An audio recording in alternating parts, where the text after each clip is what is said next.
नमस्कार मित्रों, मैं कुंवर अमित सिंह एक बार फिर से आपका हार्दिक स्वागत करता हूं। और हम पढ़ रहे थे भारत के प्रमुख राष्ट्रवादी नेताओं के बारे में, और आज की क्लास में हम उस टॉपिक को आगे बढ़ाएंगे। पिछली क्लास में हमने भगत सिंह के बारे में पढ़ा। आज की क्लास में हम चंद्रशेखर आज़ाद और वी.डी. सावरकर के बारे में पढ़ेंगे। दो प्रमुख राष्ट्रवादी नेताओं के बारे में आज की क्लास में अपन चर्चा करेंगे। तो मित्रों, पहले बात करते हैं अपन पंडित चंद्रशेखर आजाद के बारे में।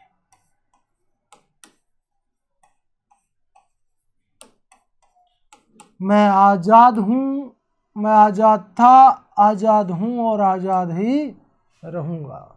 चंद्रशेखर आजाद के बारे में आज हम बात करने वाले हैं अपनी इस क्लास में।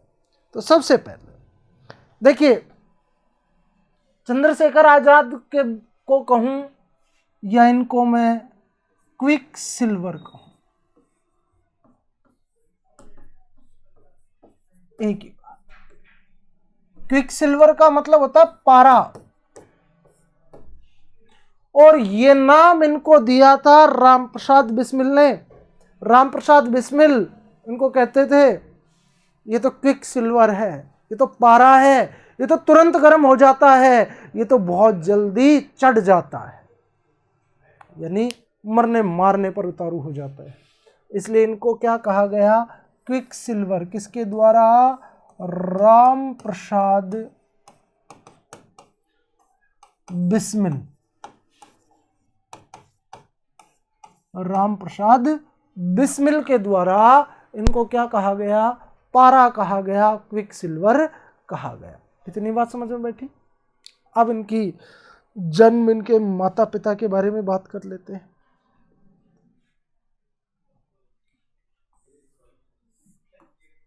बात करते हैं सबसे पहले जन्म की।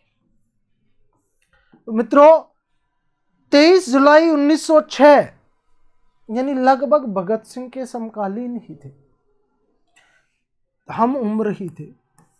23 जुलाई 1906 मध्य प्रदेश एमपी के झाबुआ जिले का एक गांव था भांवरा।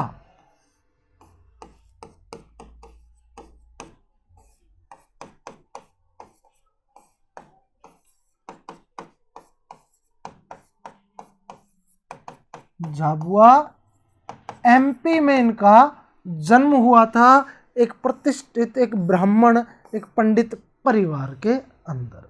इनके पिता का नाम पंडित सीताराम तिवारी, पिता कौन थे? पंडित सीताराम तिवारी, और माता थी, माता जी का नाम था जगरानी देवी। तो सीताराम जी व जगरानी देवी के घर में 23 जुलाई 1906 को चंद्रशेखर आजाद का जन्म हुआ था। क्लियर? देखिए, इनका जन्म तो जो हुआ है वो तो हो रहा है एमपी में, लेकिन इनका जो पैतृक गांव था वो जन्म तो कहां पर हुआ है? भांवरा गांव में, लेकिन इनका पैतृक गांव पड़ता था उत्तर प्रदेश में। शायद यहां पर इनका ननिहाल था, तो हो सकता है ननिहाल में इनका जन्म हुआ या ये गए होंगे वहां पर। तो इनका पैतृक गांव था बदरका, बदरका, उन्नाव जिला, उत्तर प्रदेश। ये इनका पैतृक गांव था। जन्म हुआ था इनका भांवरा गांव झाबुआ एमपी में, और ये इनका पैतृक गांव था बदरका, उन्नाव, उत्तर प्रदेश में। इतनी बात समझ में आ गई। अब देखिए इनका क्रांतिकारी गतिविधियों से या क्रांतिकारी, ये भारत के सम्मानित क्रांतिकारी नेता यहाँ पर में ये शामिल कैसे हुए। आपको पता है कि 1922 में उस समय भारत में असहयोग आंदोलन चल रहा था।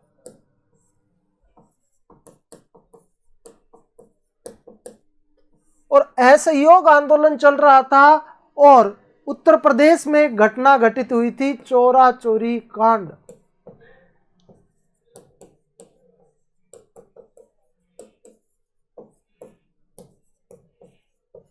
और इस कांड के बाद में गांधी जी ने आंदोलन वापस ले लिया।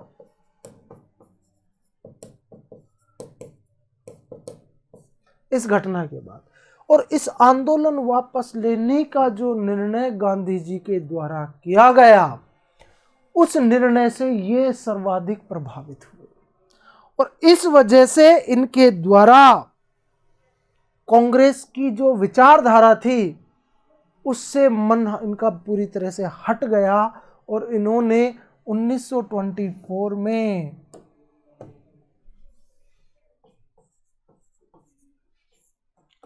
हिंदू HRA की स्थापना, HRA को ज्वाइन कर लिया 1924 में स्थापना हुई थी, 1924 में इन्होंने ज्वाइन कर लिया। क्लियर। और फिर इसे हिंदुस्तान प्रजातांत्रिक जो संगठन था, हिंदुस्तान रिपब्लिकन एसोसिएशन, हिंदुस्तान प्रजातांत्रिक संगठन, इसका नाम हिंदुस्तान प्रजातांत्रिक संगठन भी एग्जामिनर आपको देकर के पूछ सकता है, इसलिए दोनों नाम ध्यान रखने। हिंदुस्तान सोशलिस्ट रिपब्लिकन एसोसिएशन भी दे सकता है आपको और हिंदुस्तान प्रजातांत्रिक संगठन भी इसका नाम आपको दे सकता है 1924 में। और इस समय इनके द्वारा ये इस संगठन की सदस्यता ले ली गई। क्यों? क्योंकि गांधी जी ने वो आंदोलन वापस ले लिया था, उससे ही इनका मन द्रवित हो गया था, ये इनका मन आहत हो गया था और आहत होने के कारण इन्होंने ये क्या किया। अब समझिए, HRA के द्वारा एक बहुत महत्वपूर्ण कार्य किया गया, वो मैं बताता हूं। एक पत्र है द रिवोल्यूशनरी, इंपॉर्टेंट पॉइंट है, इंपॉर्टेंट क्वेश्चन है, बन सकता है एग्जाम में। द रिवोल्यूशनरी नामक जो पत्र है, पर्चा है, वो कौन से संगठन द्वारा जारी किया गया? तो HRA के द्वारा जारी किया गया। कब जारी किया गया? तो ये भी आप डेट ध्यान रखना, 1 जनवरी 1925 को। 1 जनवरी 1925 को द रिवोल्यूशनरी नामक एक बहुचर्चित पर्चा बांटा गया HRA के द्वारा और इस पर्चे के अंदर इनके द्वारा अपनी नीतियों का खुलासा किया गया कि हमारा जो ये संगठन है ये किस प्रकार से कार्य करेगा, हम किन किन नीतियों पर काम करेंगे, हम भारत को आज़ादी दिलाने का जो कार्य है वो किस प्रकार से करेंगे। तो एक तो ये हो गया, एक तो ये इंपॉर्टेंट काम। इसी HRA के द्वारा एक और महत्वपूर्ण कार्य किया गया 1925 में ही, और वो मैं जब भगत सिंह के बारे में हम बात कर रहे थे वहां भी हमने उसकी बात की थी कि 9 अगस्त 1925 को 9 अगस्त 1925 को काकोरी नामक स्थान पर जो काकोरी कांड यानी ट्रेन डकैती हुई थी, जिसमें अंग्रेजों का खजाना लूट लिया गया था इस 8 डाउन ट्रेन से। ये पहले भी अपन इसके ऊपर बात कर चुके हैं। रेलगाड़ी कौन सी? 8 डाउन ट्रेन से जो खजाना लूट लिया गया था, वो घटना भी किसके द्वारा अंजाम दी गई थी, किस संस्थान के द्वारा? तो आप कहेंगे एचआरए के द्वारा। अब समझिए, इस काकोरी कांड में 4 लोगों को फांसी हुई थी। अशफाक उल्लाह खां, राजेंद्र लाहिड़ी, राम प्रसाद बिस्मिल और रोशनलाल।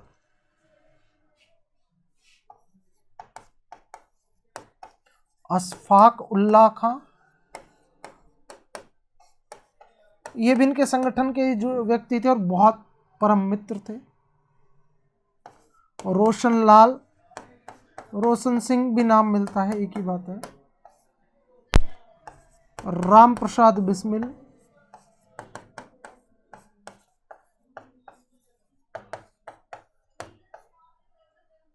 और राजेंद्र लाहिड़ी।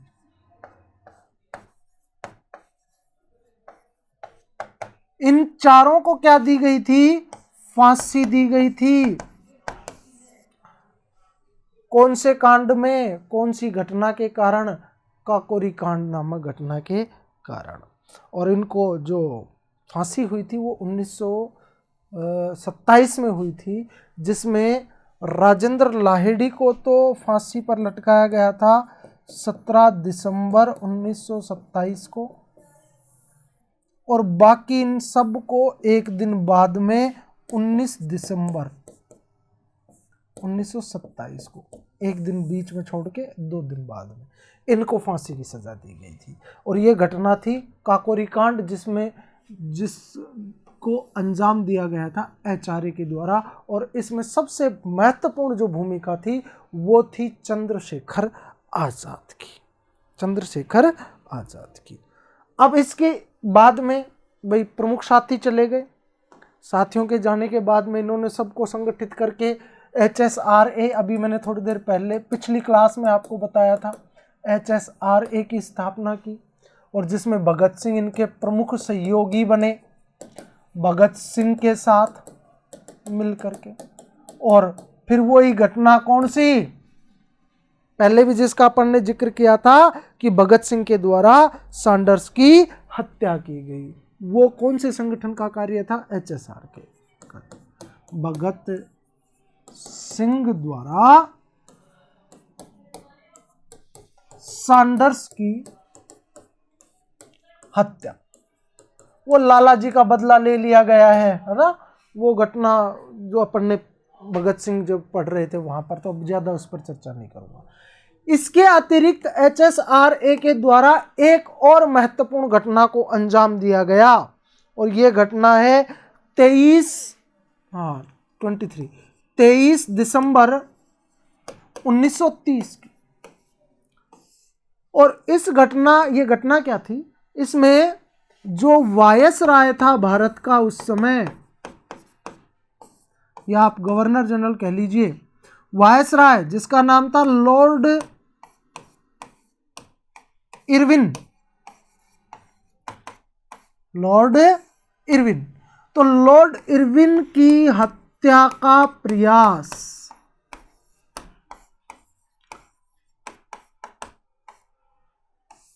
भी इस संगठन के द्वारा किया गया था। घटना क्या थी? देखिए, निजामुद्दीन रेलवे स्टेशन के ऊपर रेलगाड़ी, दिल्ली की घटना है,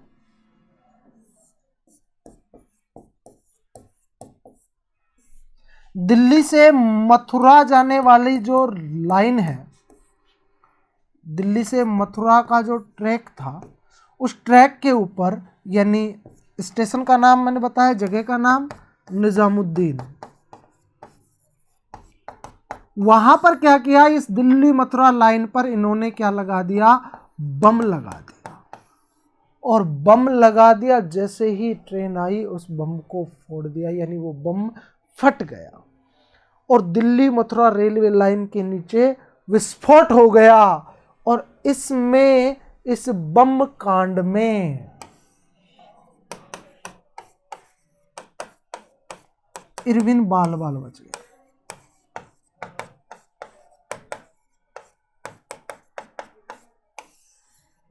प्रयास किया गया लेकिन बच गया इरविन, और ये घटना कब की है?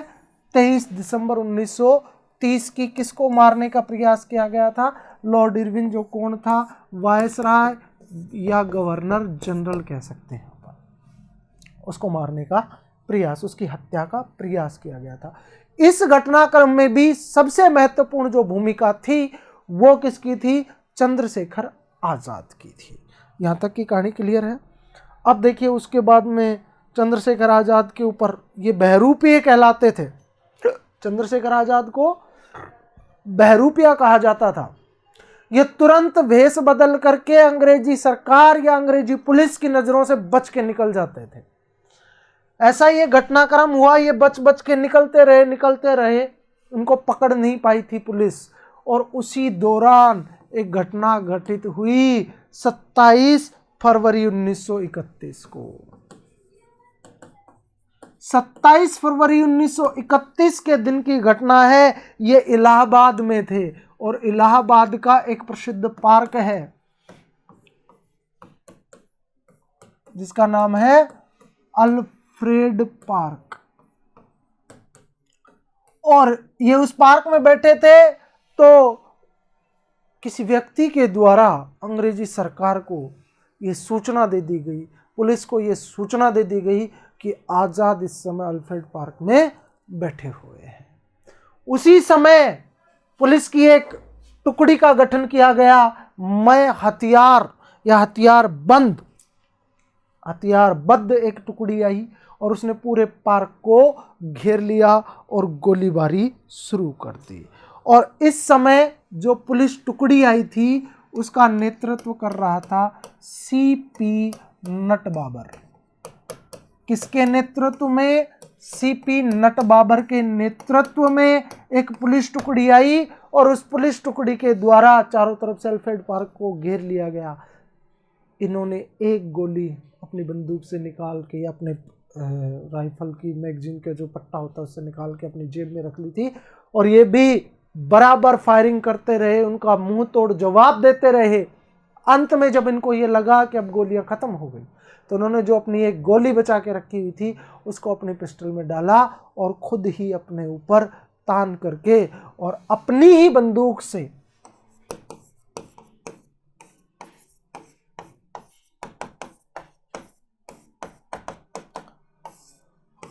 गोली मारकर क्या कर ली? ये शहीद हो गए। इन्होंने जो प्रण लिया था कि अंग्रेजी सरकार मुझे जिंदा कभी भी नहीं पकड़ सकती, वो इन्होंने प्रण आजीवन निभाया और मरते दम तक इनको अंग्रेज सरकार नहीं पकड़ पाई थी। तो मित्रों, ऐसे थे हमारे चंद्रशेखर आजाद जी, जिन्होंने अपना सर्वस्व, अपना जीवन बलिदान किया इस भारत की आज़ादी के लिए। और उनसे जुड़ी हुई कुछ प्रमुख घटनाएं थी जो एग्ज़ाम के दृष्टिकोण से बहुत महत्वपूर्ण थी, उनके ऊपर अपन ने चर्चा की है। अब आगे हम चर्चा करेंगे। मैंने आज की क्लास स्टार्ट होते ही आपको बता दिया था कि आज हम दो प्रमुख राष्ट्रवादी नेताओं के बारे में पढ़ेंगे, एक चंद्रशेखर आज़ाद और दूसरे विनायक दामोदर सावरकर, विनायक दामोदर दास सावरकर के बारे में। तो अब पढ़ेंगे हम वीडी सावरकर के बारे में। वीडी सावरकर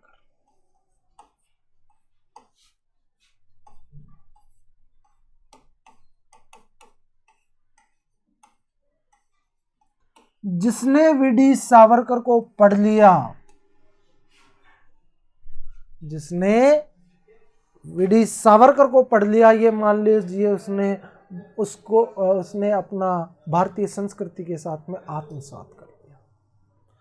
वीडी सावरकर की इतनी महत्वपूर्ण पुस्तकें हैं, मैं चर्चा करूंगा उनके ऊपर आपसे। इन्होंने भारतीयों के बीच में हिंदुत्व की अलख जगाने का कार्य किया। वीडी सावरकर ने अंग्रेजों के द्वारा बहुत सी यातनाएं दी गई, उन यातनाओं को सहा, लेकिन अपने मार्ग से अटल रहे। चर्चा करते हैं हम वीडी सावरकर के बारे में आज की क्लास के अंदर, और इनका जितना हो सकेगा उतनी एग्जाम के दृष्टिकोण से समझ लीजिए, बहुत जो महत्वपूर्ण बात है वो मैं आपको सारी की सारी बताने का प्रयास करूंगा। पूरा नाम विनायक दामोदर सावरकर। विनायक दामोदर सावरकर प्रसिद्ध क्रांतिकारी थे, प्रसिद्ध संगठनवादी थे। संगठन बनाने की बहुत बेजोड़ इनके अंदर क्षमता थी और भारत में हिंदुत्व की अलख जगाने वाले, हिंदुत्व के रक्षक होने के कारण और क्रांतिकारी विचारों के और वीरता के कारण इन्हें भारतीय इतिहास में वीर सावरकर के नाम से भी जाना जाता है।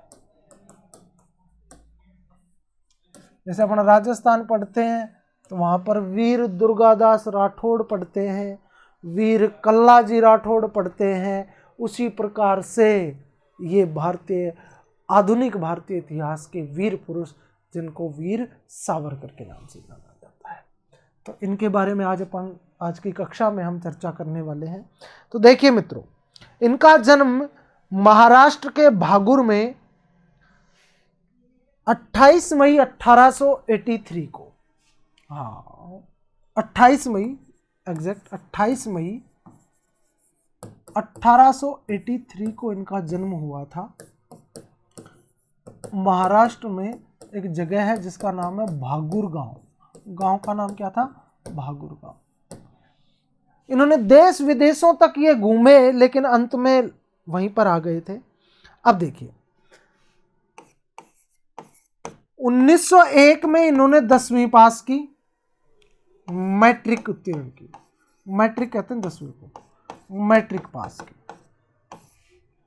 और मैट्रिक पास करने के बाद ये सीधा पहुंच गए पूना, और पूना में एक कॉलेज था जिसका नाम था फर्ग्यूसन कॉलेज।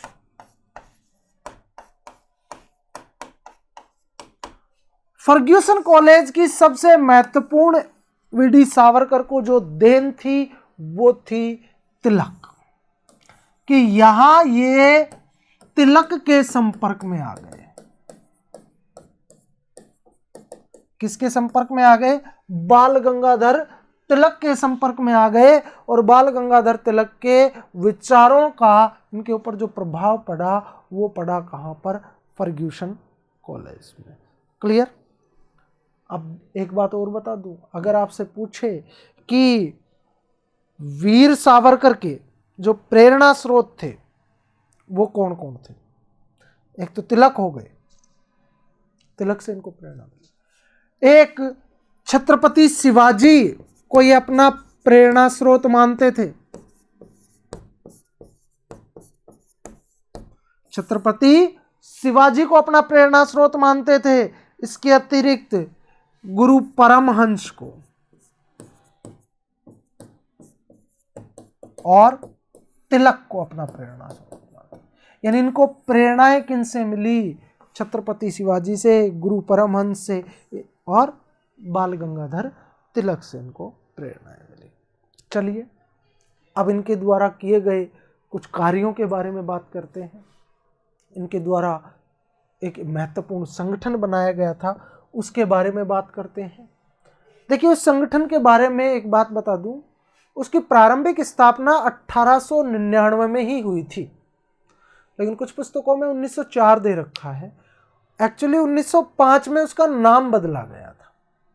1899 में ही उसकी स्थापना हुई थी, 1899 में, लेकिन कई जगह उसकी जो डेट दे रखी है वो 1904 दे रखी है।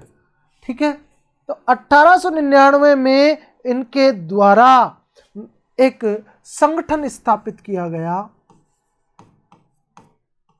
मित्र मेला। कौन सा संगठन बनाया गया? मित्र मेला।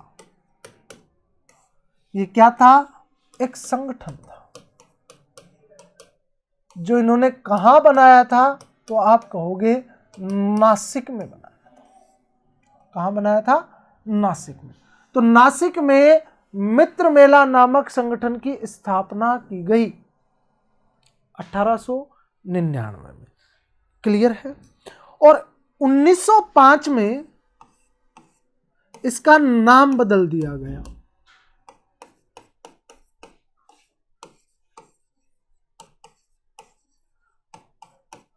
अब इंपॉर्टेंट नाम हो जाएगा जो आपने सुना भी होगा, और इसका नाम हो गया अभिनव भारत समिति। अभिनव भारत समिति। अभिनव भारत समिति। बहुत दिन हो गए, बहुत से एग्जाम्स के पेपर में देखता रहता हूँ। मैंने एक चीज़ नोटिस की कि बहुत दिनों से वीडी सावरकर जी के ऊपर कोई प्रश्न नहीं पूछा है एग्जामिनर ने। तो हो सकता है कि अब की बार वो काम हो जाए, इसलिए इस चीज़ को ध्यान रखना है आपको। इस टॉपिक से प्रश्न आना तो निश्चित है, टॉपिक से प्रश्न तो जरूर आएगा। तो अभिनव भारत समिति इसका नाम कर दिया गया 1905 में। और देखिए इस संस्थान का इस जो कार्य था वो यही था कि किसी भी तरीके से भारत को आज़ाद करवाया जाए, अंग्रेजी सत्ता के चंगुल से भारत को आज़ाद करवाया जाए। एक चीज़ और समझना, एग्जामिनर आपसे गुप्त संगठन के नाम से भी पूछ सकता है कि वीडी सावरकर जी के द्वारा एक गुप्त संगठन स्थापित किया गया था, उसका नाम क्या था? तो आप कहोगे अभिनव भारत समिति। आपसे पूछे अभिनव भारत समिति की स्थापना कब हुई, तब तो आप 1905 कहेंगे। मित्र मेला की स्थापना 1899 में की गई थी। क्लियर? यह गुप्त संगठन था, ये येन केन प्रकारेण भारत को आजादी दिलाने के लिए कार्य करना चाह रहा था, कार्य कर रहा था। अब इसने क्या सोचा कि जिस प्रकार से कांग्रेस कार्य कर रही है वैसे तो आजादी मिल नहीं सकती, तो फिर हमें क्या करना पड़ेगा? हमें लड़ना पड़ेगा अंग्रेजों से।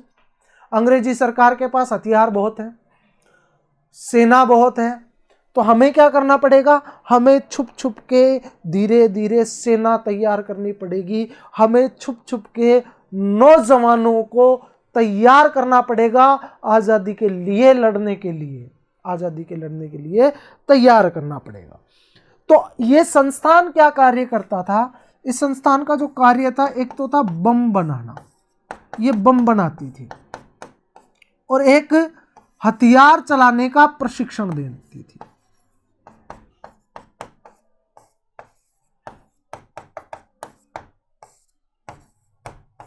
और गुप्त रूप से कार्य, ये गुप्त संगठन इसीलिए तो था कि अगर सबके सामने कार्य करने लगे तो अंग्रेज सरकार तुरंत पकड़ लेगी, इसलिए गुप्त रूप से बम बनाने का कार्य कर रहे थे, गुप्त रूप से हथियार चलाने का प्रशिक्षण दे रहे थे। प्रशिक्षण दे रहा था कौन सा संगठन? अभिनव भारत संगठन। क्लियर?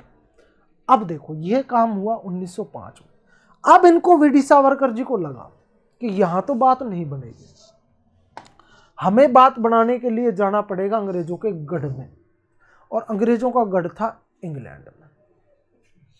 मैंने आपको एक बात बताई थी, श्यामजी कृष्ण वर्मा जो इंग्लैंड में रह रहे थे और उन्होंने वहां पर भारतीय आज़ादी के लिए कार्य किए थे।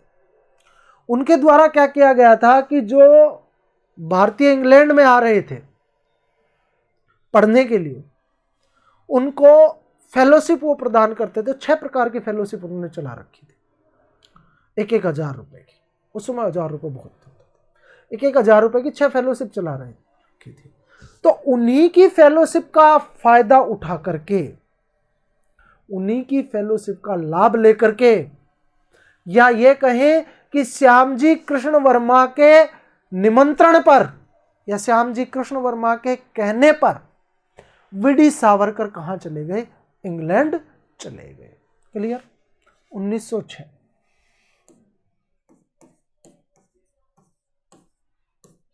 ये कहां पर गए? इंग्लैंड गए। किसके बुलाने पर? श्यामजी कृष्ण वर्मा। और इनके द्वारा क्या चला रखी थी? गई थी फेलोशिप। यानी ये स्कॉलरशिप देते थे, 6 प्रकार के स्कॉलरशिप चला रखे थी। उसी का लाभ लेकर के वीडी सावरकर 1906 में कहाँ पहुंच गए? इंग्लैंड पहुंच गए। और कैसे, किस कारण से गए? अब भैया डायरेक्ट ऐसे तो जा नहीं सकते, फेलोशिप लेनी है, तो यानी ये बैरिस्ट्री करने के लिए गए थे, वकालत की पढ़ाई करने, बैरिस्ट्री करने के लिए, वकील बनने के लिए ये इंग्लैंड पहुंच गए थे। क्लियर है यहां तक की बात? अब देखिए, श्यामजी कृष्ण वर्मा के द्वारा, आपने पहले पढ़ा कि श्यामजी कृष्ण वर्मा के द्वारा इंग्लैंड में इंडिया हाउस की स्थापना की गई थी। किसकी स्थापना की गई थी? इंडिया हाउस की स्थापना की गई थी, जो इंग्लैंड में भारत की आजादी के लिए कार्य कर रहा था। कौन सा संगठन? India house. और जैसे ही वीडी सावरकर पहुंचे, इंडिया हाउस के अंदर एक नई जान आ गई, नई जान आ गई, और ये भारत की क्रांतिकारी गतिविधियों का केंद्र बन गया।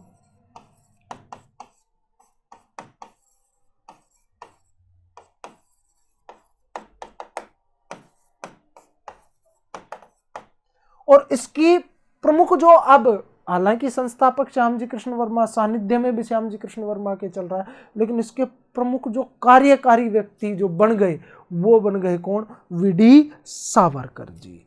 क्लियर?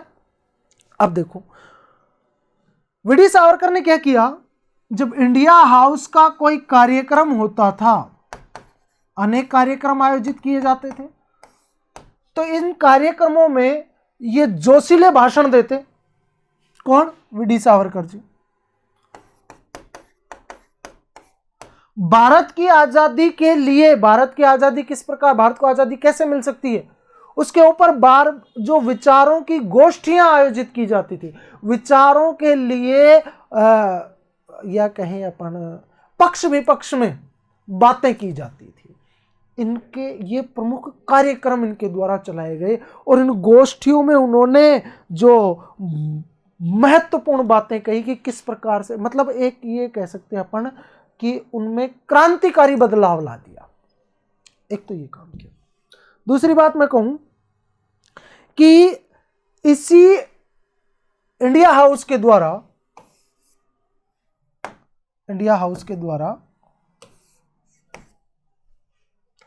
वीडी सावरकर के कहने पर जो भारत की महान विभूतियां थी, उनकी जयंतियां मनाना शुरू कर दिया गया, उनके जन्म दिवस मनाना शुरू किया गया, जिससे कि क्या हुआ, वहां पर रहने वाले जो भारतीय हैं वो जल्दी जल्दी आपस में मिल सके, जल्दी जल्दी उनकी रणनीतियां तैयार हो सके, जल्दी जल्दी विचारों का आदान प्रदान हो सके। तो ये कार्य इनके द्वारा शुरू किया गया था। क्लियर? अब आगे बात करते हैं। अब मैं थोड़ा सा इंडिया हाउस के ऊपर ही बात करूंगा। देखिए 1907 में क्या हुआ, यह बात मैं पहले भी कर चुका हूं। 1907 में 1857 की क्रांति, इसकी मनाई गई अर्ध शताब्दी मनाई गई। और कहां मनाई गई? इंडिया हाउस में मनाई गई।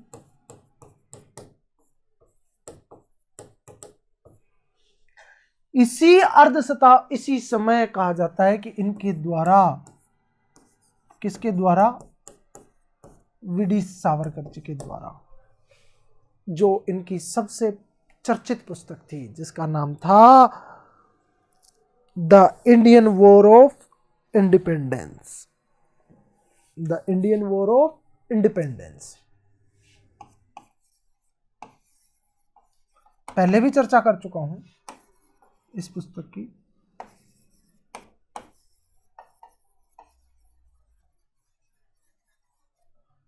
इंडिपेंडेंस 1857, यह पुस्तक लिखी गई।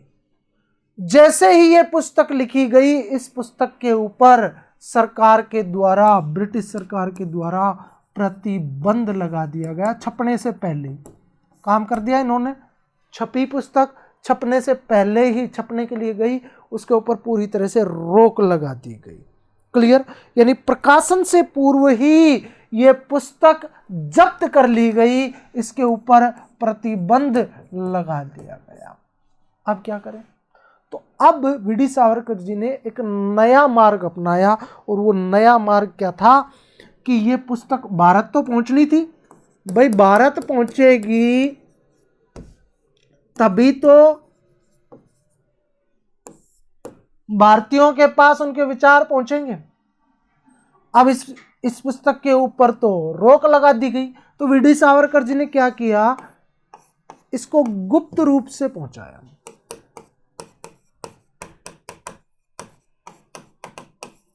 और गुप्त रूप से इसको थोड़ा थोड़ा छोटा छोटा करके इसके नाम बदल दिया, और इसका नाम, इसकी जो बातें थी वो उन्होंने पीक वीक पेपर्स और scouts papers, peak week papers और स्काउट पेपर्स के नाम से ये पुस्तक भारत में पहुंची, और भारतीय जो क्रांतिकारी, भारतीय जो नवयुवक थे, उन नवयुवकों के द्वारा इसको एक पवित्र ग्रंथ मान करके पढ़ा गया, इसको पवित्र मान करके पूजा गया। कौन सी पुस्तक को? The Indian war of independence 1857। और देखिए 1857 की क्रांति शुरू कब हुई थी? तो आप कहेंगे 10 मई, भाई पता है 10 मई को, तो ये अर्ध शताब्दी कब मनाई गई थी? 10 मई 1907 को, 10 मई 1907 को। ये कॉन्सेप्ट समझ में आ गया आपको कि इस अर्ध शताब्दी के अवसर पर इनके द्वारा एक पुस्तक लिखी गई, the Indian war of independence, जिसमें इन्होंने इस क्रांति को एक गदर ना कह करके या एक सैनिक विद्रोह ना मान करके भारतीय स्वतंत्रता का प्रथम संग्राम कहा था। इसके ऊपर सरकार के द्वारा रोक लगा दी गई थी, उसको जब्त कर लिया गया था, प्रकाशन से पूर्व ही इसके ऊपर प्रतिबंध लगा दिया गया था।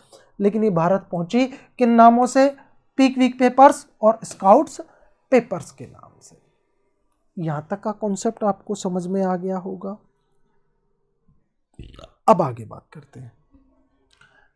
अब जैसे ये पुस्तक, इस पुस्तक का जो शीर्षक या पुस्तक जो है इंग्लैंड में चर्चित हुई, तो इंग्लैंड में जो नौजवान रह रहे थे, उन नौजवानों के मन में वीडी सावरकर जी के लिए बहुत सम्मान बढ़ गया। यानी ये कह सकते हैं अपन कि ये इंग्लैंड में रह रहे भारतीय नौजवानों के हृदय सम्राट बन गए। उनके दिलों में इन्होंने बहुत ज़्यादा जगह बना ली अपने क्रांतिकारी विचारों को के कारण, अपने क्रांतिकारी विचारों को लेकर के। अब देखिए, अब इनका संबंध किससे था? अभी मैंने बताया इंडिया हाउस से। और इंडिया हाउस को समझना है तो इंडिया हाउस को जब भी इंडिया हाउस का नाम है, श्यामजी कृष्ण वर्मा का नाम आपको जरूर याद रखना है। और ये इंडिया हाउस की गतिविधियों में लिप्त थे।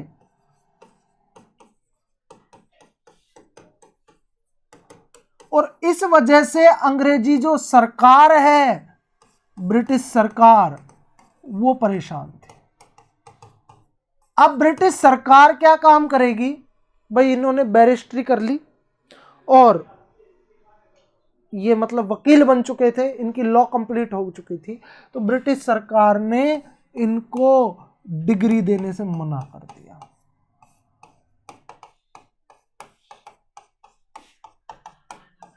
कि हम आपको डिग्री नहीं देंगे, आपका संबंध इंडिया हाउस से है। एक शर्त पे आपको डिग्री दे सकते हैं कि अगर आप इंडिया हाउस से संबंध विच्छेद कर लो, इंडिया हाउस की गतिविधियों में शामिल ना हो, तो हम आपको डिग्री देंगे, नहीं तो हम आपको डिग्री नहीं देंगे। ब्रिटिश सरकार ने ये कह दिया। ये भी पट्टा तेज था, इसने कहा मत दो डिग्री, यानी डिग्री ना दो तो मत दो, लेकिन इंडिया हाउस के साथ मेरा संबंध था, है और रहेगा। अब समस्या और बढ़ गई। अब इसी वजह से 1910 में इंडिया हाउस से संबंध रखने के कारण 1910 में इनको क्या कर लिया गया, गिरफ्तार कर लिया गया। किसको? विनायक दामोदर दास सावरकर। और यहां से अब इनको कहां भेज दिया गया, भारत भेजा गया। गिरफ्तार करके इनको भारत भेज दिया गया। और जैसे ही देखिए भारत भेजा, कौन से मार्ग से? जल मार्ग से। वीडी सावरकर जी का जीवन है वो पूरा का पूरा कठिनाइयों से भरा हुआ जीवन था। उन्होंने पग पग पर बहुत सी कठिनाइयां झेली थी। तो इनको जलयान से भेजा गया, जलमार्ग से भेजा गया। और उस जलयान का नाम भी याद रखना, SS मौर्या। कौन सा जलयान था? SS मौर्या नामक जलयान था। और जैसे भारत के पास पहुंचे, पहुंचते ही ये जलयान से कूद गए, पानी में छलांग मार दी और भाग गए। लेकिन बाद में पकड़े गए, और पकड़े जाने के बाद में इनको अंडमान निकोबार भेज दिया गया।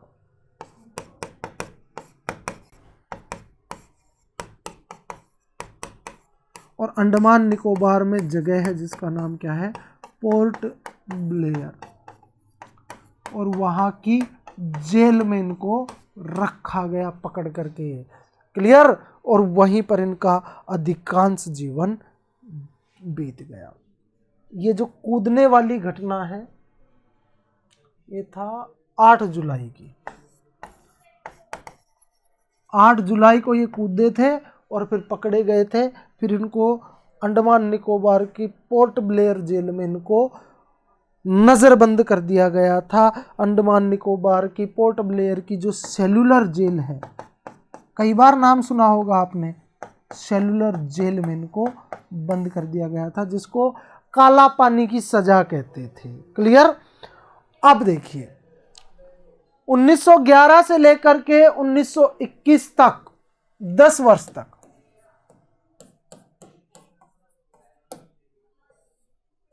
ये सेलुलर जेल में रहे।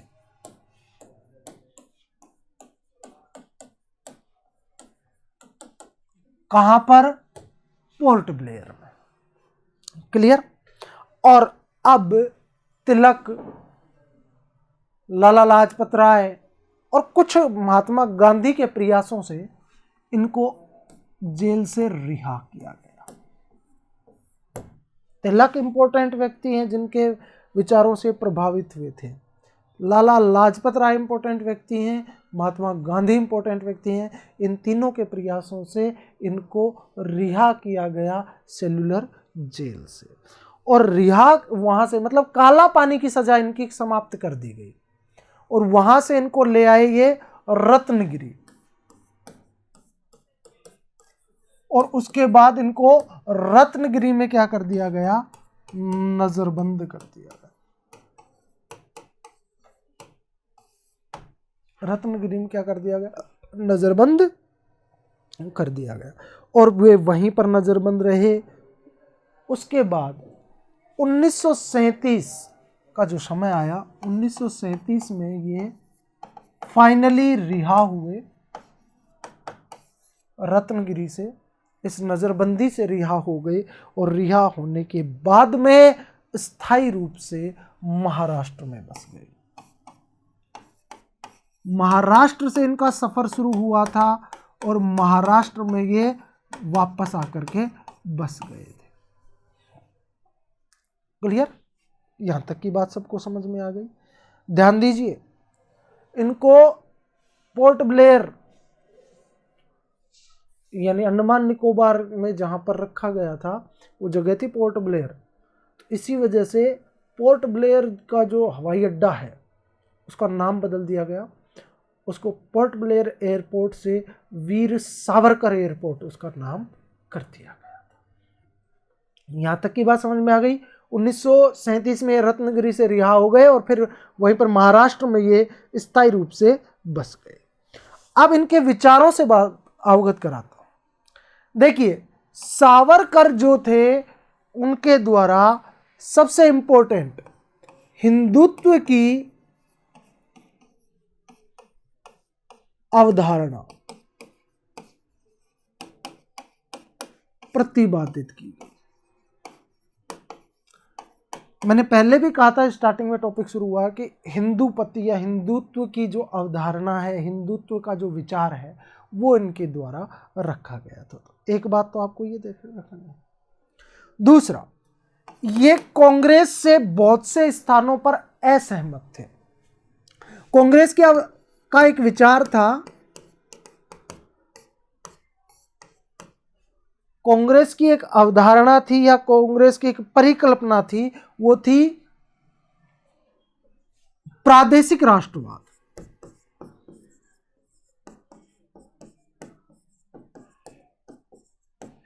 और इससे ये पूरी तरह से असहमत थे। कांग्रेस की प्रादेशिक राष्ट्रवाद की जो अवधारणा थी, परिकल्पना थी, उससे ये पूरी तरह से असहमत थे। इसके स्थान पर इन्होंने हिंदू, इंपॉर्टेंट बात है, हिंदू राष्ट्रवाद का सिद्धांत प्रतिपादित किया था। हिंदू राष्ट्रवाद का सिद्धांत प्रतिपादित किया। इनका, कांग्रेस का मानना था जिस प्रदेश में जो संप्रदाय, जो धर्म है, उसके हिसाब से इन्होंने संपूर्ण भारत को एक ही रूप में रखने का, एक ही मार्ग पर चलने का सिद्धांत दिया, और वो मार्ग था हिंदू राष्ट्रवाद का मार्ग। क्लियर? दूसरी बात, भारत छोड़ो आंदोलन का विरोध किया।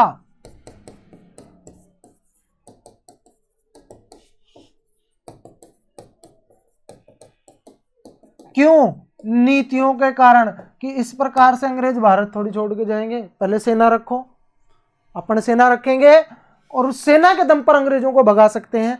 तो वो उस वजह से इनके द्वारा भारत छोड़ो जो आंदोलन था, वो उसका पूरी तरह से विरोध किया। एक तो ये बात मैंने अभी थोड़ी देर पहले बताई कि कांग्रेस की विचारधारा से ये असहमत थे, लेकिन 1947 में कांग्रेस के विरोधी बन गए।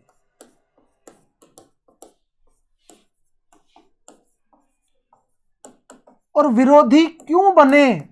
क्योंकि कांग्रेस के द्वारा भारत का विभाजन स्वीकार कर लिया गया था, और भारत के विभाजन की पटकथा जो लिखी गई थी, उस वजह से पहले तो ये उसके विचारों से असहमत थे। असहमत होना अलग बात है, विरोध करना अलग बात है। 1947 में जब ये काम किया गया, इस वजह से ये पूरी तरह से भारत के विभाजन के कारण कांग्रेस के धुर विरोधी हो गए, कट्टर विरोधी हो गए। खुल करके इनके द्वारा कांग्रेस का विरोध किया गया। कुछ इतिहासकार, कुछ विद्वान ये भी कहते हैं कि महात्मा गांधी की जो हत्या नाथूराम गोडसे के द्वारा की गई थी, उसकी रणनीति बनाने में भी इनका हाथ बताया गया, लेकिन बाद में इनके ऊपर कोई आरोप है वो साबित नहीं हो पाया, क्योंकि इनके और नाथूराम गोडसे दोनों के विचार एक जैसे थे, इस वजह से इनके ऊपर ये आरोप लगा था। तो इस प्रकार से इन्होंने प्रारंभ से लेकर के भारत की आज़ादी तक महत्वपूर्ण कार्य किए। अपने जीवन का अधिकांश हिस्सा, अधिकांश समय इन्होंने जेल में बिताया, और आजीवन ये संघर्ष करते रहे। सबसे इंपॉर्टेंट बात कि ये बहुत महत्वपूर्ण, बहुत इंपॉर्टेंट एक लेखक भी थे, जिनके द्वारा बहुत महत्वपूर्ण पुस्तकें लिखी गई। ये पुस्तकें इनकी ज़्यादा इंपॉर्टेंट है, इनके बारे में आपको पॉइंट याद रखने पड़ेंगे। जैसे the Indian war of independence 1857, एक तो महत्वपूर्ण है, the Indian war of independence 1857, सबसे महत्वपूर्ण किताब भारतीय राष्ट्रवाद या भारतीय स्वतंत्रता संग्राम को समझने के लिए। दूसरी, इनके द्वारा एक लिखी गई जोसेफ मेजिनी पुस्तक का नाम जोसेफ मेजिनी। अब आप कहोगे ये कैसा नाम हो गया, तो आपको बता दूं कि ये इटली के एक प्रसिद्ध स्वतंत्रता संग्राम या इटली के एक प्रसिद्ध स्वतंत्रता सेनानी जिसका नाम था मेजिनी, उसकी जीवनी थी।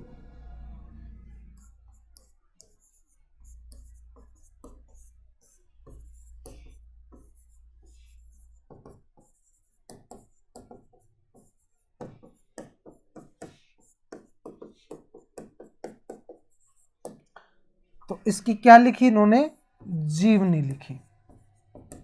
अंग्रेजी भाषा में ये पुस्तक लिखी गई थी।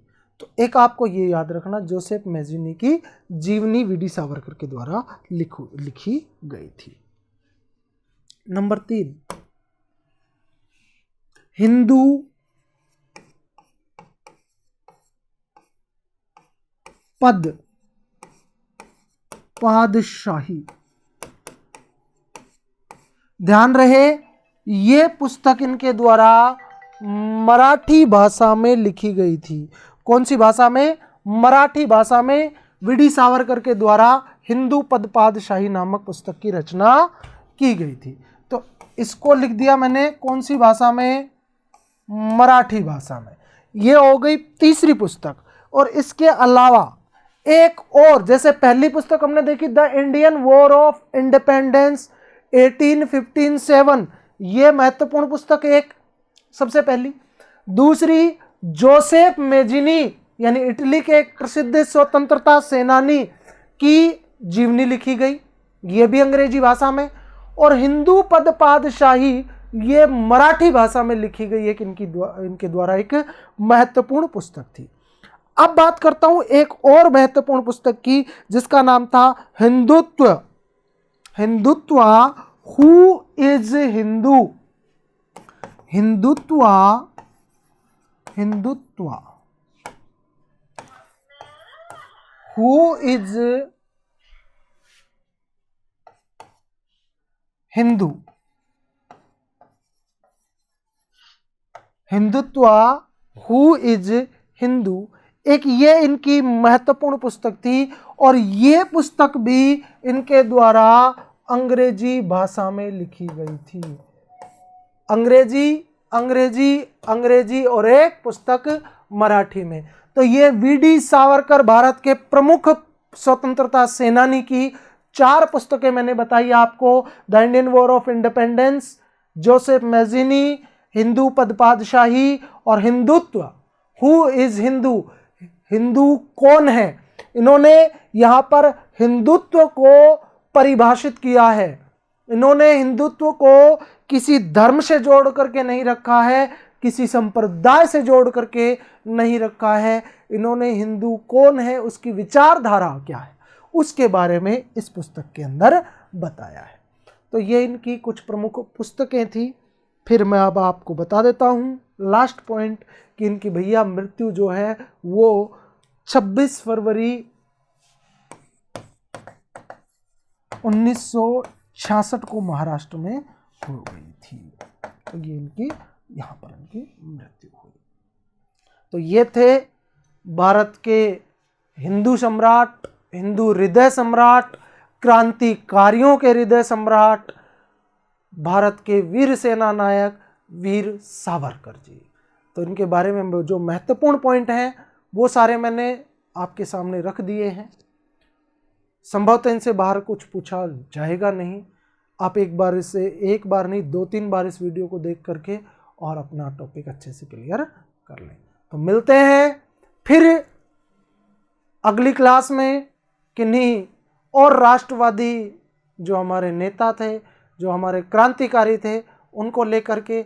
तब तक के लिए लेता हूं आपसे विदा। आप लोग पढ़ते रहिए, व्यस्त रहिए और मस्त रहिए। मिलते हैं फिर अगली क्लास में, तब तक के लिए बहुत बहुत धन्यवाद।